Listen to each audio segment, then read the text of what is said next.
All right. Hi, everyone. Hi, good evening. So thanks for joining us today for our final fireside chat for the year. So today we're going to be speaking about grief during the holiday period. And I'm joined here today with Joan and Pacian. So hi, thanks for Hello. joining us. So let me just start by introducing Joan. And as I'm introducing everyone, I also kind of want to find out about you guys who are watching today. So I'll just introduce Joan and then we'll um, send out a little poll just asking, you know, what are you grieving someone? Are you supporting someone who's grieving a loss? Or you just want to learn more about grief? So we'll start that poll shortly. So Joan is actually a professional counselor. Incidentally, she is my own grief counselor that I met a few years ago through an organization called We Care, which is a NGO that supports widows. And I was just telling her this story before we started this webinar that how I heard about it was through a radio ad. I was just riding a Grab and I rarely listen to the radio, but it just came out. This line came out and asked, have you recently lost your husband? And I thought, what of all things to hear from the radio? That's what I hear. So I better listen up. And it just turned out to be a radio ad for We Care. So I looked up the website and took it down. And it turns out they offer professional counseling. And hence I met Joan. So really excited to have you here. Thank you so much for joining us. And I'm also joined here by Pacian, who runs an Instagram account called A Grief Affair. We'll link it in the chat in a little bit.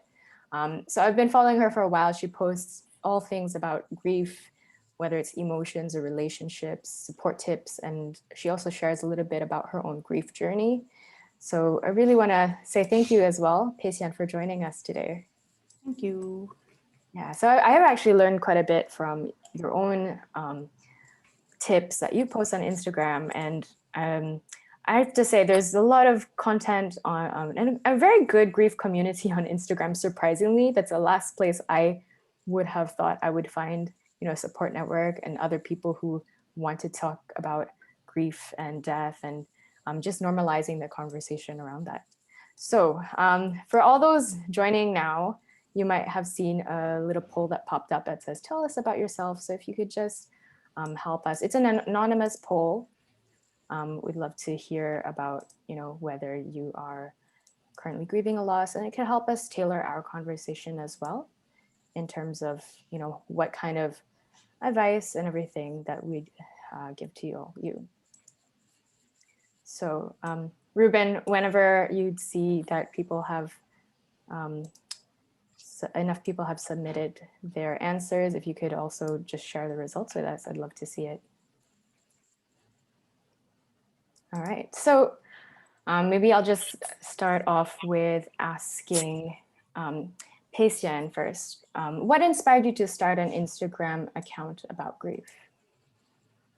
Yeah, so I think what really kind of encouraged me is like what you mentioned that, on Instagram, there's so many accounts that's talking about grief.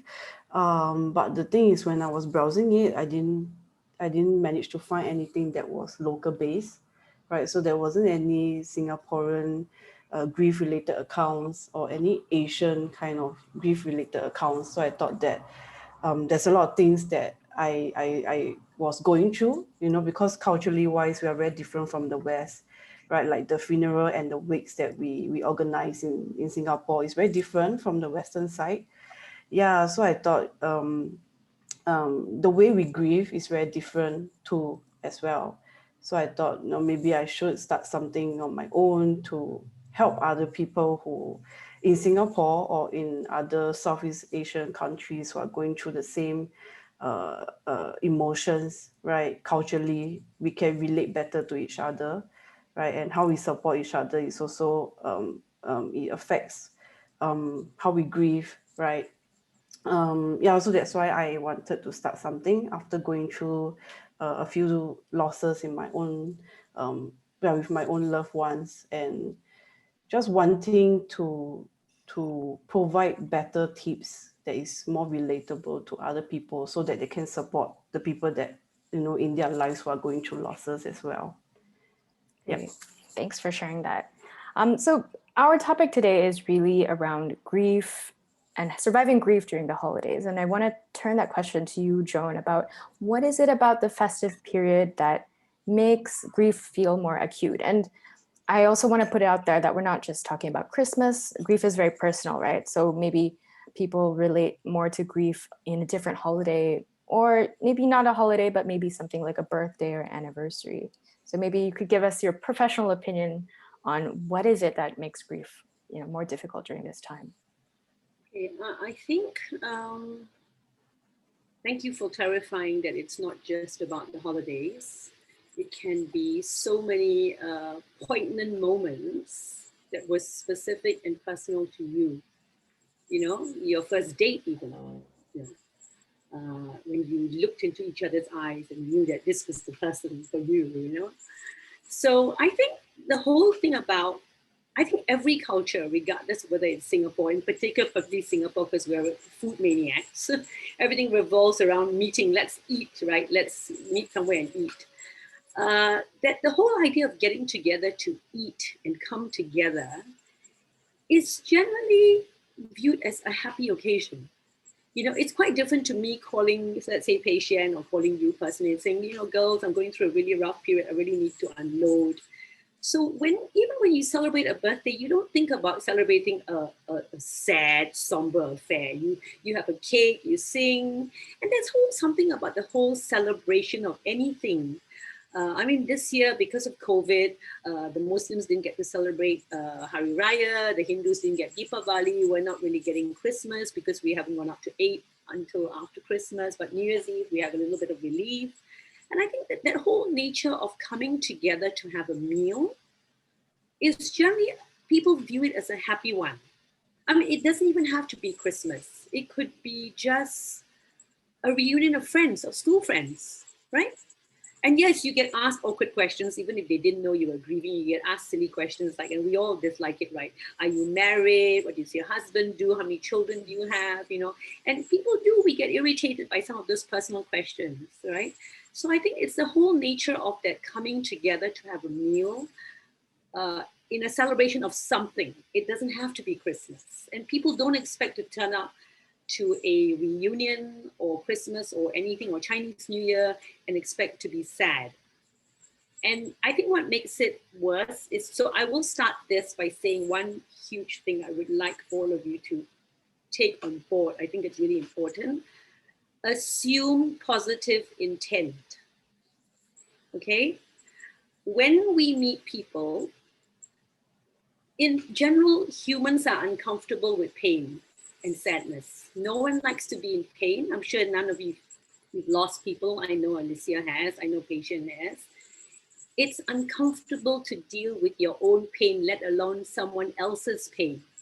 So when you know someone has lost someone, you want to comfort them. You want to say what you hope will be the right thing. But it isn't that people don't try. I think people are trying their best, but they don't always know what to say. So I would like to put it out there that you please assume positive intent, because I think people do have good intentions. It's just that the good intentions in their heart doesn't always translate to what's said. And when they say it, I don't think they mean to hurt, unless you know someone is completely psychotic. They don't mean to hurt, you know? And how many of you out there, I know you can even answer in the chat group later or have a question and answer. How many of you have heard this? Wow, 6 months already. Time to move on, right? You mean you're still in pain? Ayo, look, you're so young. What is there to grieve? You got a chance to meet another person, right? Or, you know, your daddy had a good life, your mommy had a good life, already so old, right? So you see, the whole thing is, when they say that, it's because they're uncomfortable. But it's also because they want you not to be uncomfortable. Because they can see your pain in your body language, in your face, in the way your tone of voice. and they want to make you feel comfortable because your grief makes them feel uncomfortable. I have a few questions I'll be asking about that later, Yes, and, please. and I'll ask you to elaborate. Yes, that okay. We kind of understand what's the wrong thing, what you shouldn't ask, but I'll ask you later. So Okay. what should So people I be think asking? that's the reason why people want to say something, Mm-hmm. but they don't necessarily know what to say. And they think by telling you to move on, that is not the right thing, but it's like, stay positive. It's that whole thing about, oh, stay positive, right? But when you're hurting and the pain is so visceral and it's in your gut, it's like someone stuck a knife in there and they're twisting it around. You don't want to, it's not that nobody who's grieving likes to dwell in their pain, but it does hurt. You can't deny it. And the person that you lost, whoever you lost, was a huge part of your life, even if you had a lousy relationship with them. Okay? So I'll just share very quickly. My parents were divorced when I was very young. Okay, I was 5 or 7. I came from a family of 5 children, so my mother raised us as a single mom. I saw very little of my father. So for decades, I saw my father very rarely. He died 2 years ago. So we're 2020. I always get confused. So I think it was late 2018. Now I saw very little of my dad. So I have to tell you that okay, the honest truth is I don't grieve my father. What I grieve, and I think that's almost too strong a word, I regret that I didn't give myself a chance to know my dad. So I'm not sure that's grieving, but I'm sad that when he died, I went to his wake and I cried and I spoke to him in his coffin and I said, I'm really sorry.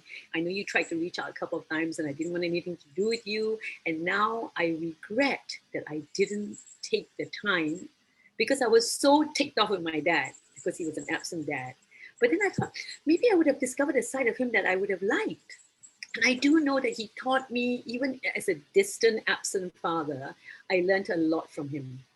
And so I'm uncomfortable with saying grief because I'm not sure that I'm grieving because I don't feel that ache, but I do regret that I didn't give myself a chance to know my dad. I think there's different types of grief, right? There's grief of a loss of a loved one, an actual death. There's also grief of, say, from a divorce. There's grief from, I read something about, everyone feeling a sense of grief of losing their year because of COVID, right? Yes.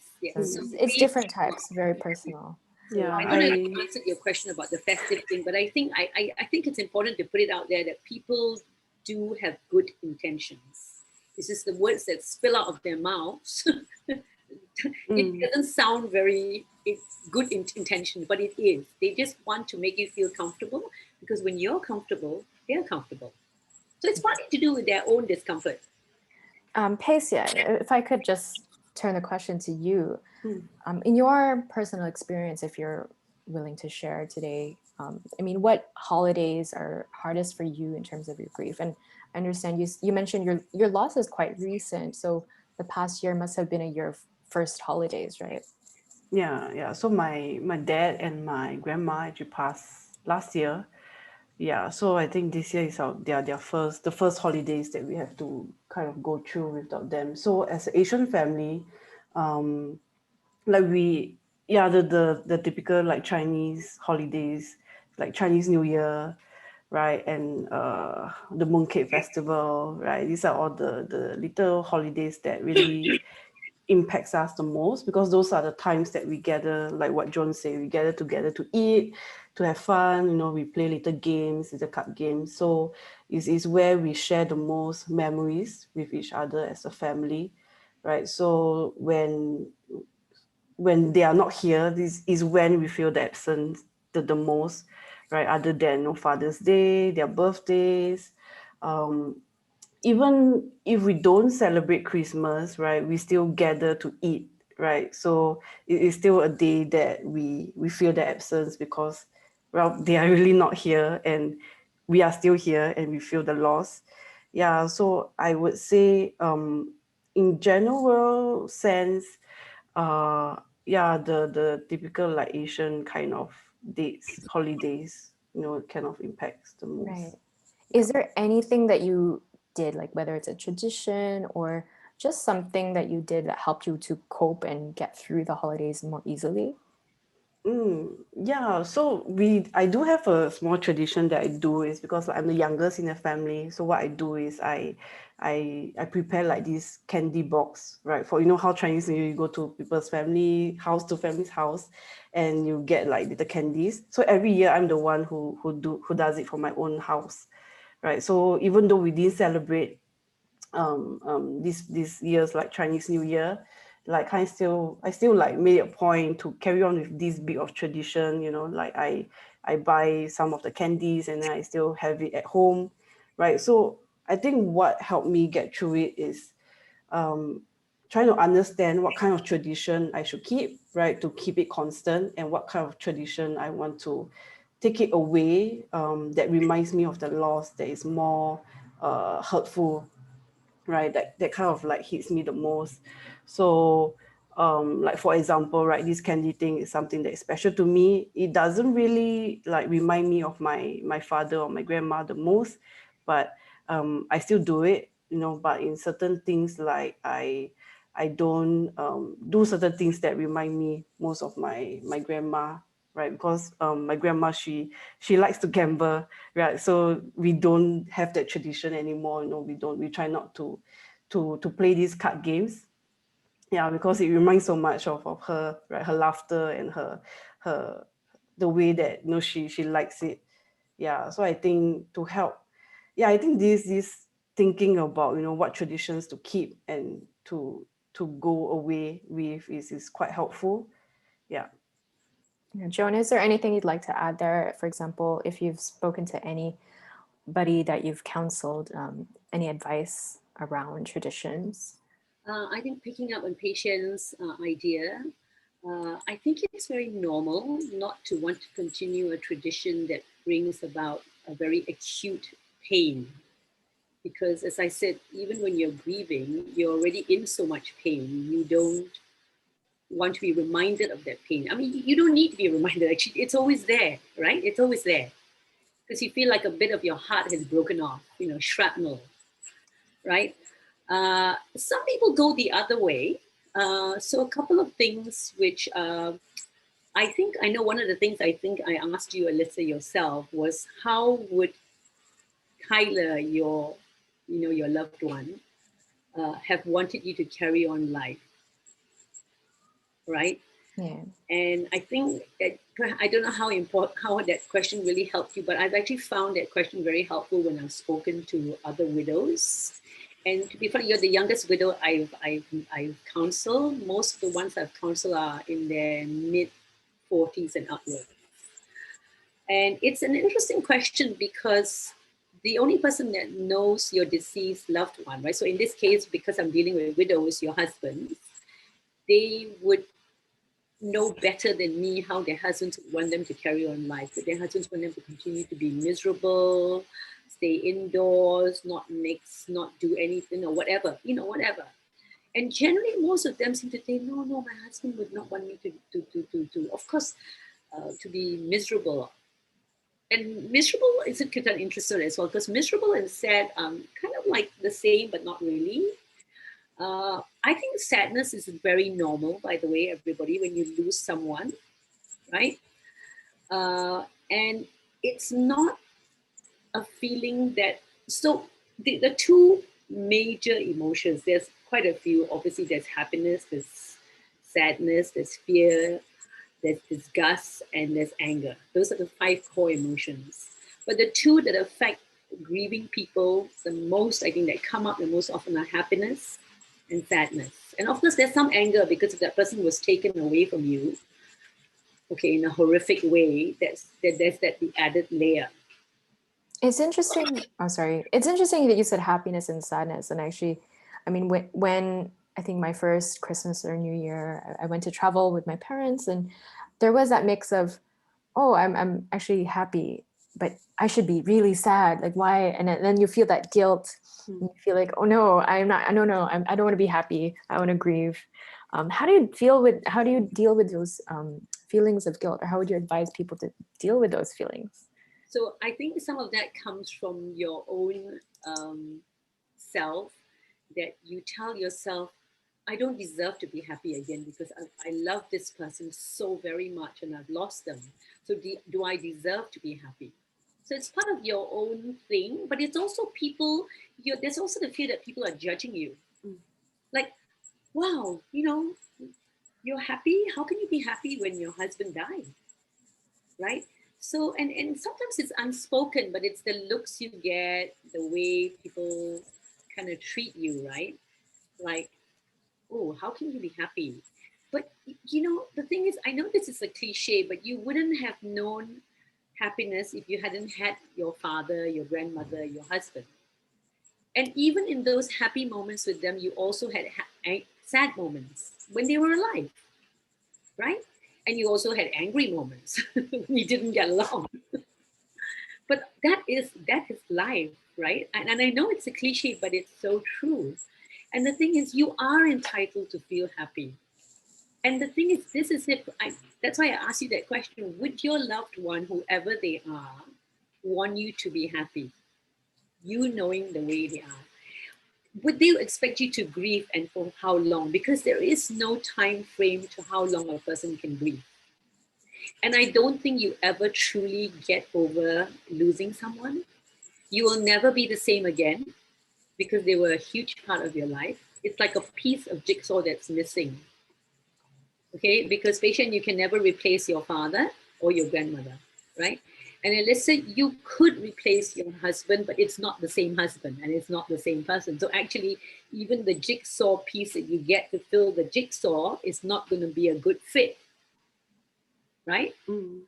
Yeah, and I think people struggle with like feeling guilty because they go into grief and they think they have this preconceived idea of how someone should grieve, right? They watch movies, they read books, and they feel like, oh, I should wear black and I should cry every day. But no, we are humans, we have emotions, different emotions that comes into our lives, and of course we feel happy, we feel sad. So is I think it's really, that's why I started like this account to kind of educate people, that grief doesn't have a certain look on it. I can be happy, but inside I'm grieving, and not let yourself be afraid to be happy, right? Don't let others people's like opinions of you affect how you grieve as well. Mm-hmm. Yeah. Mm-hmm. That's really good advice. Thank you. Mm. Yeah. So I think the guilt is normal, but by the same token, it's put on you by yourself because you feel that you're not projecting the image of a grieving person, and it's also from other people. But I Mm. want you to remember something as well. When people feel uncomfortable because you're grieving and you're in pain, and they can see you're in pain, the look on your face, your body language, the non-verbal cues, it's not your job to make them feel comfortable because they're not the ones experiencing the loss. Mm. It is not on you, it is on them. Okay, so I'm gonna just add this on. I know that people always ask things like, it's time to move on. I'm sure you've heard that phrase so many times. You want to pick something up and throw it at someone. Like, if I could move on, I would move on. If you stop asking me to move on, right? Yeah, I was told that on the day of my husband's funeral, like, oh, Oh, don't worry, yeah. you're gonna, and then 2 weeks as well after by a relative, like, oh, have you moved on yet? So yeah, definitely felt that feeling of really want to throw something. Yeah, yeah. Scream at them, right? Yeah. Because it's almost as if like you intentionally don't want to move on. It's because you can't. This person, you will never be the same again. And the thing is, the reality, and I know this is going to sound terrible to the people that are listening in, but we are all going to be in a position where we will lose someone we love. All of us, not all of us have experienced it, but we are all at some point in our lives going to lose someone that we love. Right? So I applaud the people that are here listening who haven't lost someone or are not supporting someone but are here to learn. So good on you guys, because there is a lot of grief around, and COVID has really added another layer. And as Alicia pointed out, it's not just about the physical person you lose. It could be been a relationship. Maybe you had a fantastic relationship with someone and you thought that was the one, right? But because of COVID, you haven't seen each other for 9 months. Not everybody is a long distance relationship kind of person. So you've had to let that relationship go. But that's grief as well. Mm. what you thought was going to be the person you were going to marry. But maybe they couldn't keep a long distance, maybe you couldn't, and there's been all things. People have died, people have lost jobs. Do you know that apparently the number of divorce cases filed has increased during the COVID period? And that's because yeah. husbands and wives are spending time together more than God intended. I'll tell you a joke. My brother said to me, I asked him, "Oh, how are you and your wife doing?" He said, Joan, I'm pretty sure God did not intend for husbands and wives to spend 24/7 together." And I think it's so true. Or even boyfriends and girlfriends, or even moms and dads and moms and daughters and sons who are working from home, right? You don't even have time to miss them because everybody's at home all the time, all on top of each other, right? Before I go on to the next question, actually, you reminded me I have a second poll question to ask everyone. So for those who said in the first poll that you are grieving a loss, I actually wanted to find out, who are you grieving or what are you grieving? And as Joan said, it could be anything. It doesn't have to be death. So we do have something on, I think we have a response answer there that's other. So whether it could be, yeah, something this year, maybe you're grieving this year, maybe you're grieving a pet, maybe you're grieving a loved one. Yeah, you should see that come up any second now. So I guess my next question is, you touched on it already, that you come into these festive gatherings where people are supposed to be happy, so people don't want to talk about death, right? Pei-Hsian, maybe for you, what would you want people to address the topic? So say it's the first time you're meeting these people after a while, or the first time they've seen you after the loss. Would you want them to address it, or do you want them to carry on as if nothing happened? Yeah, I mean, I would appreciate more if they ask me about it. I mean, they don't have to ask me, "Oh, how are you coping with your dad's passing?" Or more like they can ask a simple question, like, how are you celebrating Chinese New Year this year differently, right? If they know of the situation. I think it also depends on the relationship with the person that I'm meeting, right? If it's someone that is just an acquaintance and they start asking about everything, then I would find it a bit intrusive, right? But if it's a really close friend and who is really in the loop of knowing what has happened, and if they choose not to talk about it because it's uncomfortable, then it's a bit, I would be quite hurt lah, in a way, because why wouldn't you want to talk about it? Yeah, so I always feel like it's best to ask instead of avoiding the issue. Right. Yeah. So I guess there's a fine line, you're saying, between well, one, you should definitely not ignore it, but also you should be careful not to Yeah, be too intrusive. correct. So Joan, what kind of language would you suggest people use? Okay. Or good phrases anyone can take down. I think people should take note of this, and I feel like there should be a handbook for everyone, before, if someone has lost someone, what should you say? Okay, I will first put this thing out. Whatever you do, do not say to anyone who's grieving and is grieving, haven't you moved on yet? Or it's been so long, it's time to move on. Whatever you do not. That is the worst thing. It makes them angry, because it seems like you are deliberately not moving on, and you know that you can't. It's not that you don't want to. So you're actually hitting a hot button there already. And the person's going to become defensive or hurt. So please, everybody, do not say, haven't you moved on, or it's time to move on. Anything to do with move on, all right? Okay, a good thing to say is, it must be very hard for you at this time of the year. The pain must be more acute, right? So whether it's Chinese New Year patient, right, and they know that maybe you don't celebrate Christmas, but let's say in your case, Chinese New Year, you can say, this must be a particularly hard time of the year for you, with not having granny and dad here, right? How are you feeling about that? Okay, so they've connected it. They made it contextual, right? And personally, I think, picking up a word on patient again, I think it's good if let's assume it's someone close in the family, because generally, right, you can say, say the person's name. You want other people to remember that, yes, dad was a person, he had a name. So if they call him uncle, whatever, say, how's uncle? You must be missing, so I don't know, yeah, like your dad or uncle, whatever, or maybe papa or something like that, right? So say the person's name, because what you guys want is like, am I the only person that remembers the person I loved and lost? Or do you guys remember them? Because when you don't say their name, it's like you're so frightened. Because people, in general, people who support loved ones, they feel like they're walking on eggshells a little. That's why I always say assume positive intent. They want to say something helpful, but they don't know how. So that's one. You can recognize that this time of the year is hard for them, particularly if you know that the family celebrated. Let's say they've been there before and they saw Papa there and they saw your dad there, right? So they can recognize and acknowledge and empathize that this time of the year is particularly difficult for you. And it goes the same for dad's anniversary, daddy's birthday, Father's Day. Get the people who are here learning about grief, think about those moments where those occasions are special to the person who's grieving and trying to tune into that occasion.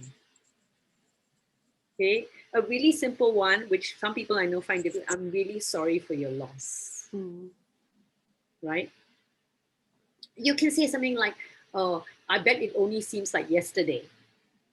Because even though you knew it was a year ago, you could say, "I bet it feels like it was only yesterday." Right?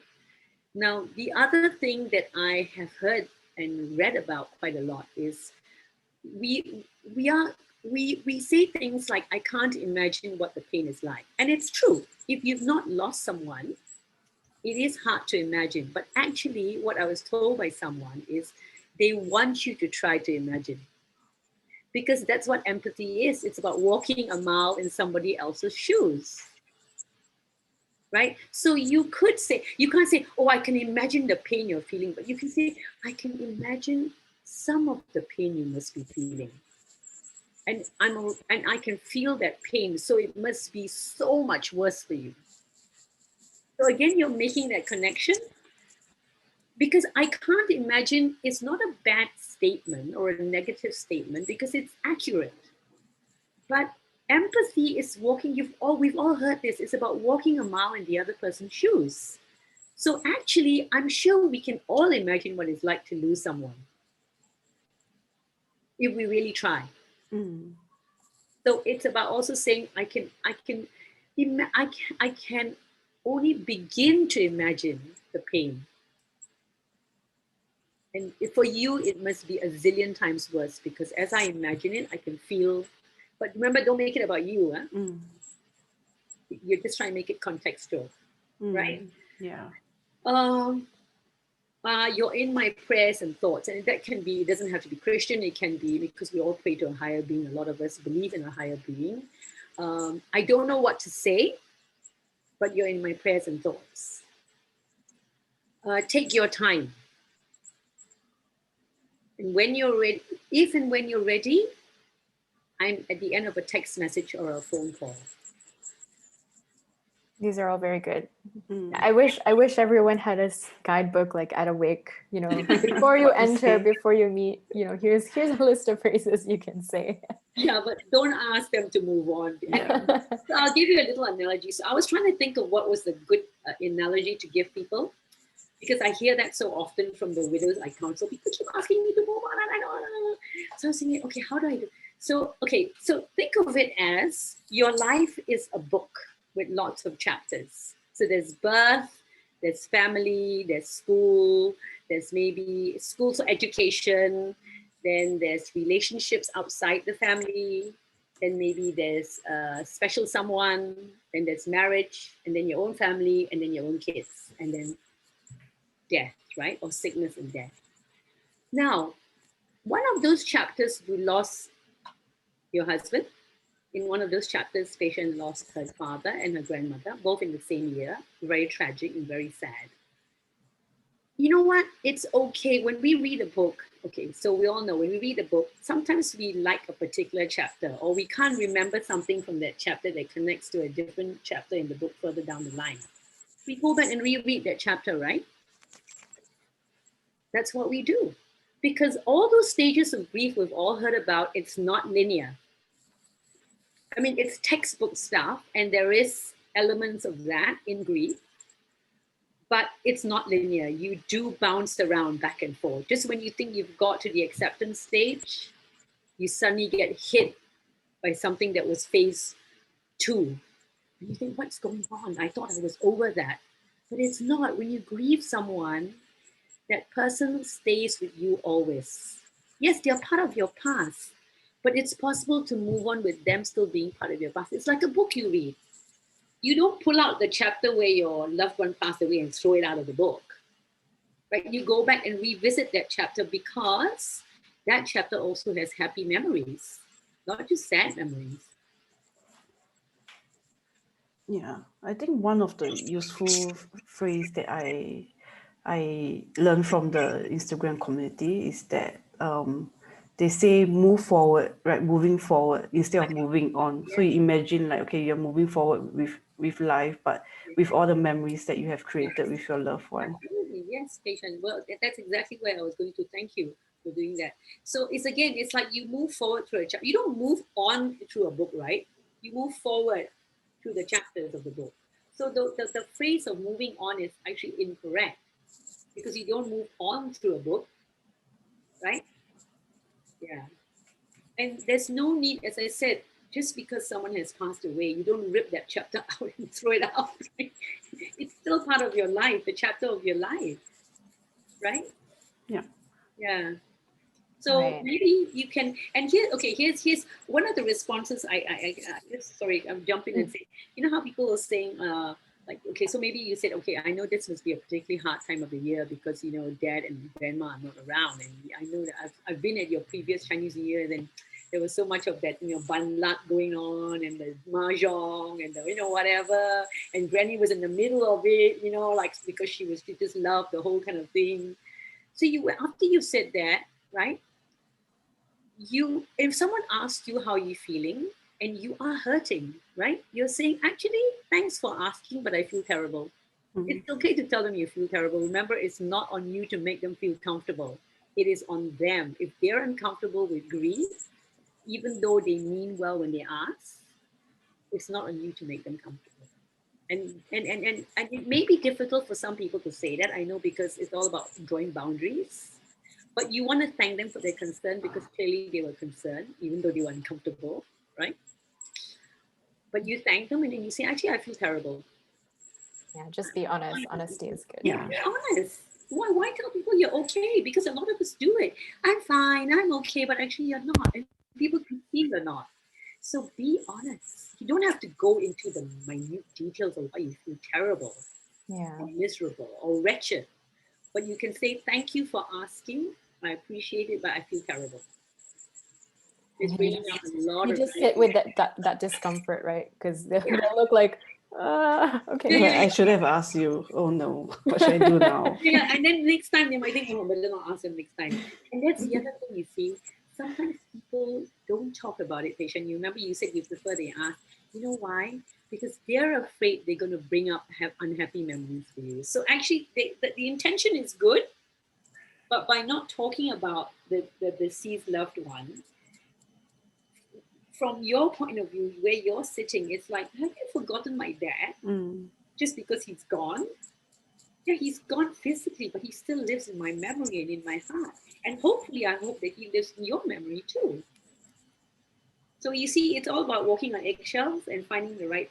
But as people who are grieving, you need to be as honest with people, even not very close friends. It's okay to say, you know what, thank you for asking, but I feel miserable.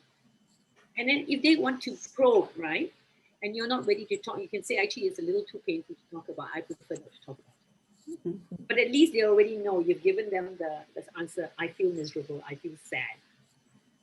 I'm in pain. Sorry, Joan. So we have a few questions that have come in so that I want to address before we have, yeah, because we have quite a few. So when we did the poll, I actually saw there's quite a diverse answer set in terms of, you know, whether people are grieving the loss of a relative or a friend or even a pet or even not a death, but, you know, other things.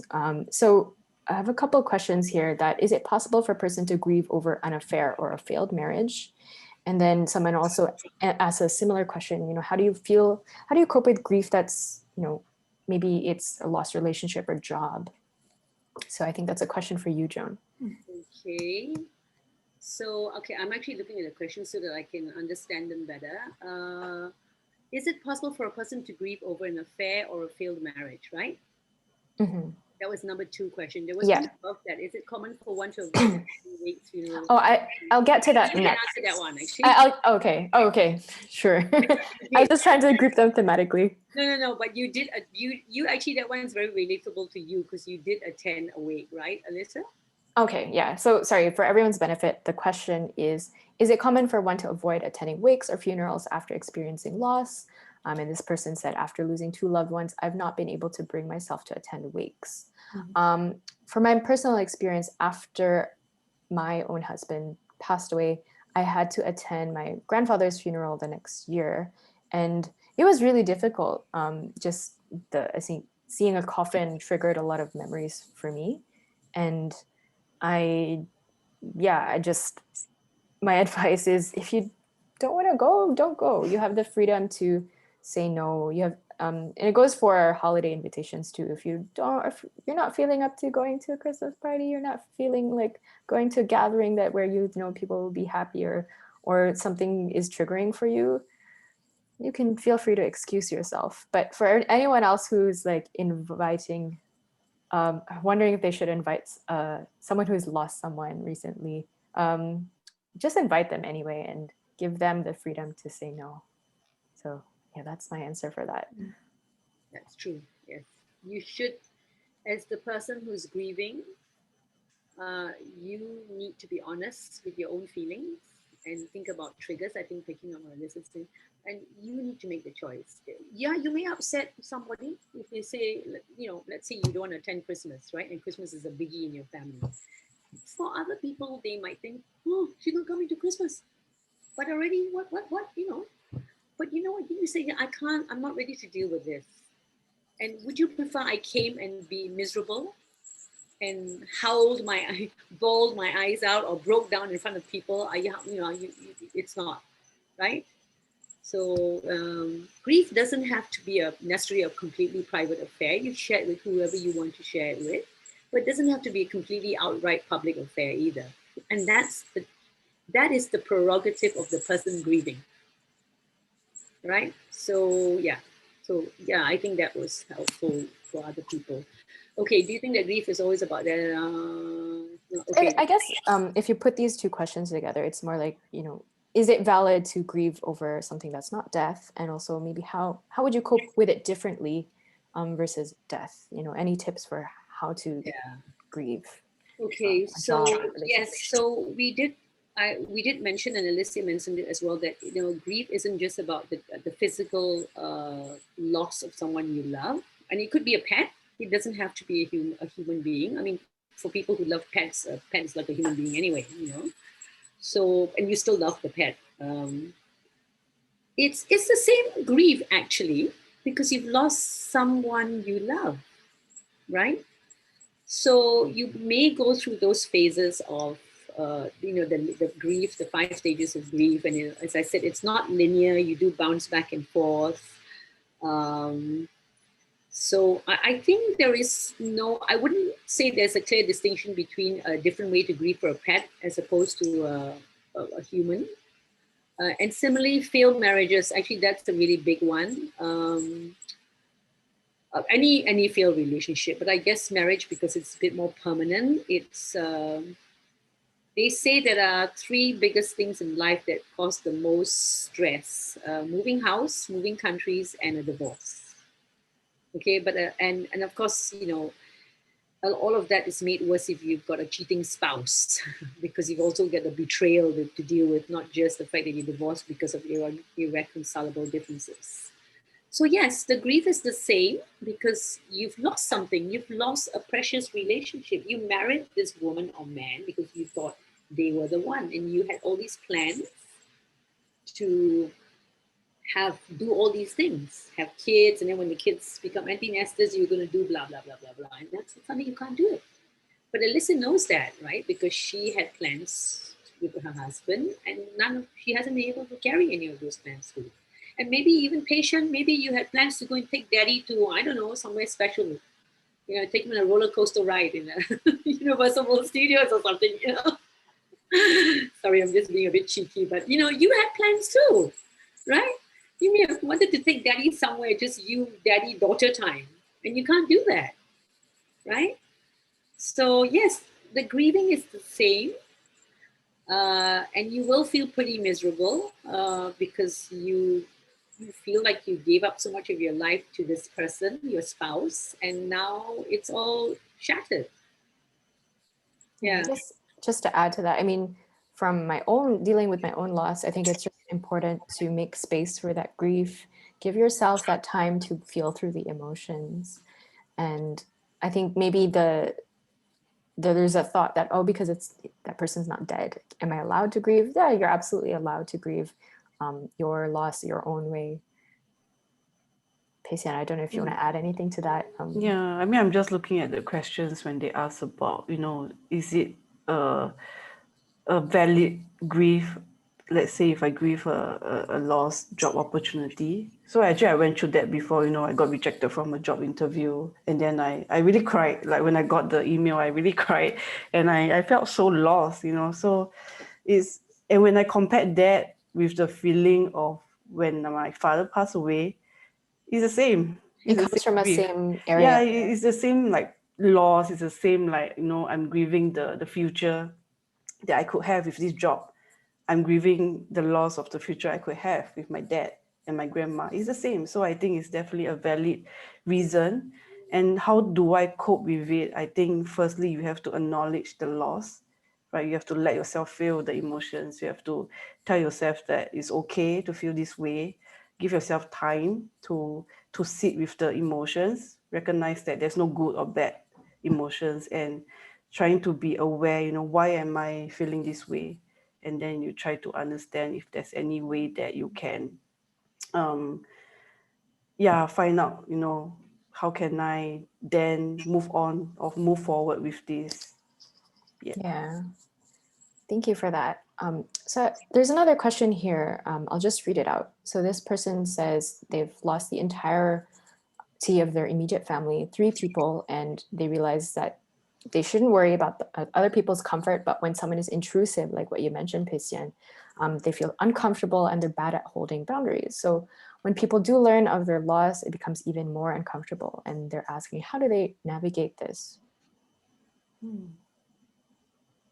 Yeah, I mean, I can understand, when people start asking. I think it's really like what Joan has said just now, how you navigate when you don't want to talk about it, when you feel uncomfortable. But be honest, tell the person, this is getting too painful for me to talk about, thank you for asking me about it. And I appreciate your thoughts, but it's something too personal for me, and I really am not open to sharing about it, right? And I think if this answer offends the other party and they don't connect with you after that, then if this person is actually worth sharing about your personal stuff, right? I always think that grief is like a test of relationships, right? Before grief, oh, okay, I'm your best friend, but after grief, during grief, they don't come to you because it's uncomfortable, right? So it's a test whether you can overcome this feeling of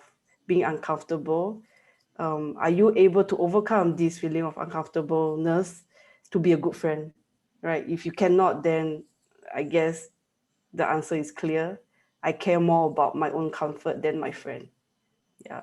I think I struggled a little bit with this as well, just the boundaries. I didn't know whether I should share or not share, because when I first lost my husband, I felt like, oh, if I don't talk about it, I'm doing a dishonor to his name, like I'm erasing his memory. So I think I overshared to everybody. And I had a colleague who asked, like, I just started a new job. My colleague was like, oh, so are you attached? And I just said, I think I just started the job. And I was like, no, I'm not. My husband died. And her face was like, okay, it was not meant to receive that information. Oh. So I guess what I learned is, not everyone is deserving to know everything about your loss. So you have to figure out, your comfort level might be different for different people. Don't feel like you have to share to everyone. Don't feel like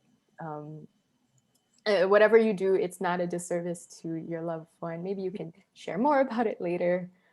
You just have to figure out your own personal boundaries. Yep. Joan, do you have anything to add for that? So there is a book I would recommend, but in a nutshell, it's basically, and Alyssa, you actually pointed it out, but it's a book called Save People. Okay, I will look up the author and put it on a, if anybody in this who's attending this would like more information, please go to Alicia. I will send in a lot of links with information, and I'm sure Patient can also weigh in on this with a lot of her experience. Save people. So you said something is not everybody is that you want to share information with. And so your example was a bit extreme because the poor chap was like, oh, no, I'm not going to speak to this woman again. It was probably a little too soon, but I understand what you're saying, that you wanted to make sure that you remembered your husband. And I'm sure you do, even if you don't talk about him, I know you do. Okay. So Save People, they meet you where you are. Okay. These are just kind of like pointers. They meet you where you are. They listen well. They have no judgment, no advice, not intrusive. Someone's just You written in ask the chat. questions, Oh, sorry. but you don't probe too deeply unless you are a super close friend and you already know some background. But if you've just met someone and if either of you have shared and they are feeling, because some people are naturally more, I won't say natural, that's not true. Empathy is something you have to teach people. Nobody is born with empathy, okay? We can teach people. In fact, they teach empathy courses actually. But some people are just better listeners than others. My children will tell you that I suck as a listener, so they don't know how I became a counselor. Okay? So, but the thing is, I have got better. But I do know that when there's an emotional attachment, you're not a very good listener. That much I have learned. But so I am much better outside my family than I am within my family. So I get shot down all the time. Okay. But Save People. Okay. I'll repeat it. They meet you where you are. Okay. They listen well, no judgment, no advice, and they're not intrusive. Okay, it's okay to ask questions, but you don't ask questions that are too personal if you don't have that connection. It's almost as if you don't really have a right, but you also need to be able to share to people that you know will give you the elements of what I've just said. So that you're not, because some people are not good. They think, oh, someone's told me, Alyssa told me, I'll just go and tell, even though she hasn't met the people in my department, I'll just go and tell, oh, by the way, you know that new girl, she lost her husband. I'm like, no, that's not appropriate. It's not appropriate, right? So yeah, those are some of the things. Sorry, someone's just written on the chat to verify, is this the book that you're talking about? It's called Save People, How to Find Relationships. Yes, that's the one. That is the one. Okay. Thank you very much, Nat Lim. Thanks, Nat. It's a very good book. I totally recommend you read it. There's also another good book called Nonviolent. There's a lot of links I can send you guys. One of the things, I know we're running a bit out of time, and I know one of the questions, and this is, sorry if I just speeded it up a little, before I forget. Yeah, sure. Talking about traditions, so Patient, you touched on this, what you wanted to maybe not do, and you, so again, that's very important. So one of the things I have found, again, from talking to counselees, widows, and also talking to friends who have lost, they're not necessarily widows, but they have lost someone,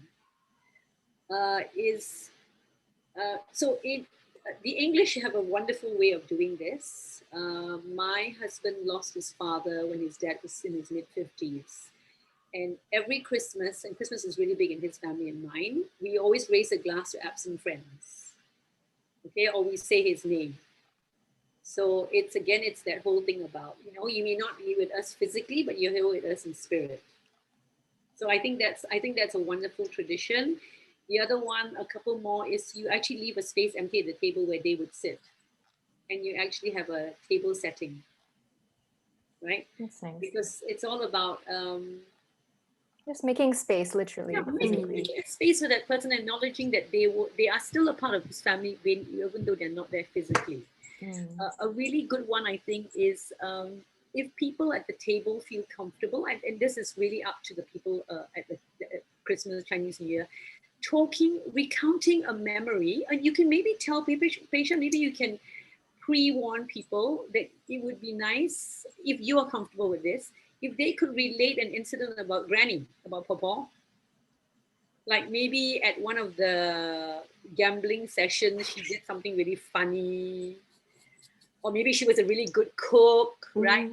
But she was renowned for her pineapple tarts or something, I mean, you can't recreate Papa's kind of tarts, but you can have, and then almost like raise the toast. Okay, to Papa, then everybody eats a pineapple tart. Something silly but fun but lighthearted. But it's about remembering the person. The memory is still there, right? And same with dad. Someone. I think I find it really helpful if you can get people to relate something about the person that has passed on.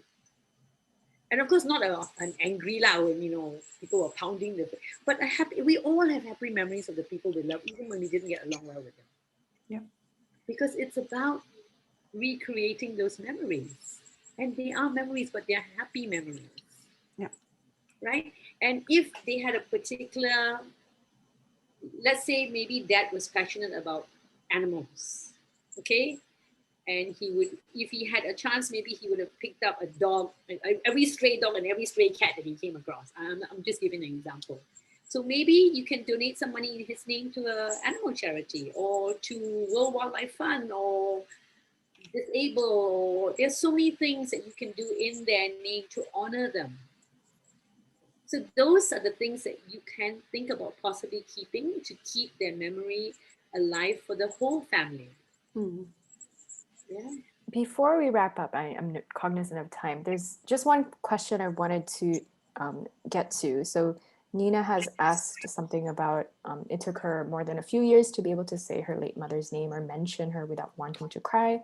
But then suddenly, sometime after that, she'd find moments where saying her name or thinking about her name or her made her feel just as sad as before, just as if the loss is fresh. And she's asking, is that normal?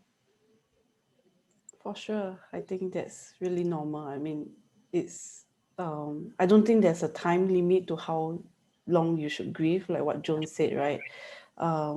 There's also no right structure or steps to follow. So I think it's really normal to not, like, I don't think I'm still, like when I visit my dad in his resting place, I can't even talk to him. I can only like say the words in my heart. But if I begin to talk to him, then I start crying. Yeah. So I think even with thinking about his name or saying his name out loud, I still feel the emotions, and definitely, with even more years, I can still feel the emotions, I would assume. Yeah, so I think it's really normal to, even after some time, you think of the person or you mention the name and you feel as if that the person just passed away yesterday, right? Because the relationship you have with the person is still there, right? The closeness that you had with the person is forever there, no matter where they are. Yeah, so it's definitely normal, Nina.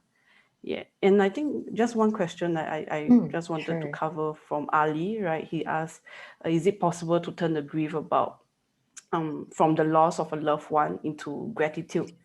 Yeah, so I think this is one, the positive outcome we can have out of grief, right? Normally people think of grief as a very negative process. It is, but there is still a good and positive thing that can come out of it. One of it is gratitude, right? When you lose someone, you realize how much little time you have, and you're reminded to not take the time for granted, right? And when you think of the person that you lost, instead of feeling sad, you feel thankful for being able to have the time to create those memories that you have.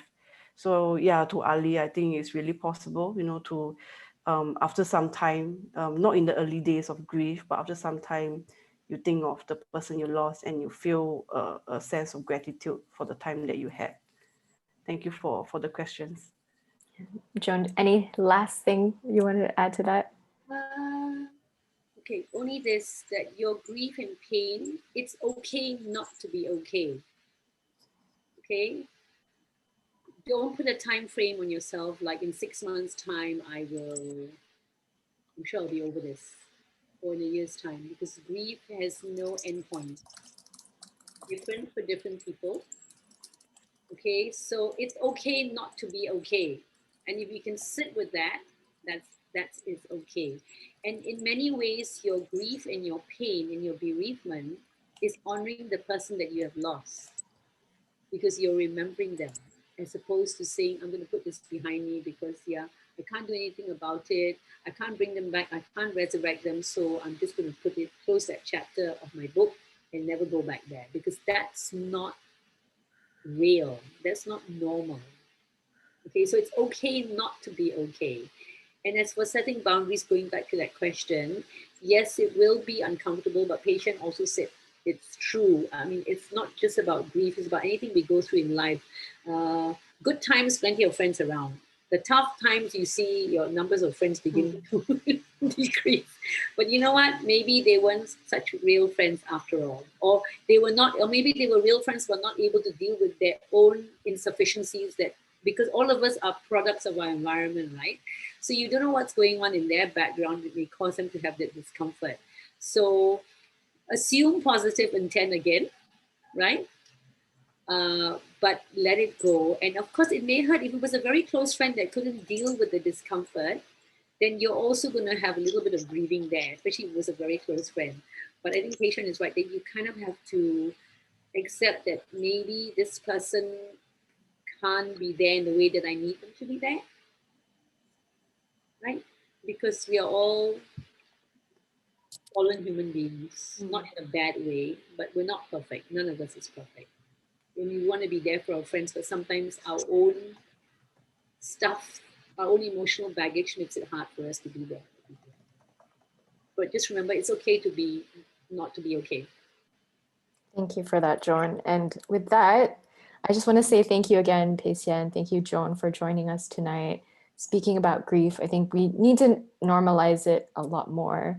I think people are uncomfortable about talking about death, about losing people, about losing major, jobs, divorces, etc., and just dealing with these emotions. So thank you so much for the discussion today. I hope everyone joining benefited from it. If you have any more questions, feel free to email me. I've put in my email in the chat. I can direct your questions to Joan and Pei-Hsien as well. You can also directly go to Pei-Hsien's Instagram. She's at Grief Affair. Correct. Thank you. Yes. And yeah, thank you everyone for those celebrating. A blessed Christmas. Yes, blessed Christmas, Happy New Year. Our hearts go out to you if you're also dealing with a loss during this time. Yep. All right. Bye. Have a good night. Thank you.